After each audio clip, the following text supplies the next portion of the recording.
As you know, Montenegro is one of the candidate countries from the Western Balkan for the EU membership. Starting as of 2010, from 2012 we opened officially accession negotiations with the EU, and so far Montenegro opened all negotiating chapters and provisionally closed 3 of them, which gives us still the position of the leading country in the region in terms of the accession negotiations. In terms of practical reforms that we conduct, it is really important that EU membership is bringing us, beside this political segment, also some important economic benefits, and this is the process which is led in practical terms in 2 ways. One is, of course, an important political aspect and practical economic development, which is a result of this process, something which is a priority for the government of Montenegro. So far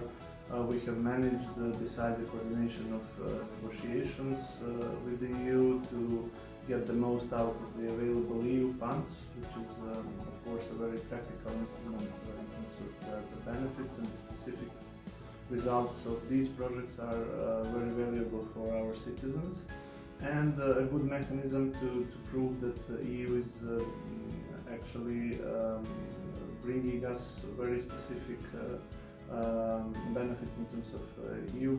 funds, and also it is bringing a very important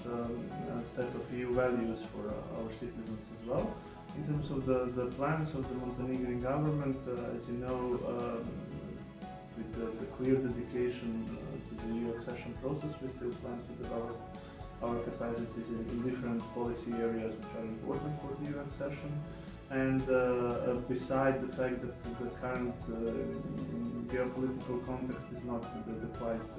favorable ones for the accession process, we still work very dedicatedly in terms of implementation of specific benchmarks for certain chapters of the negotiations with the EU, and really with good efforts invested by our administration, we believe that we can finish this process in midterm in order to have Montenegro as the future EU membership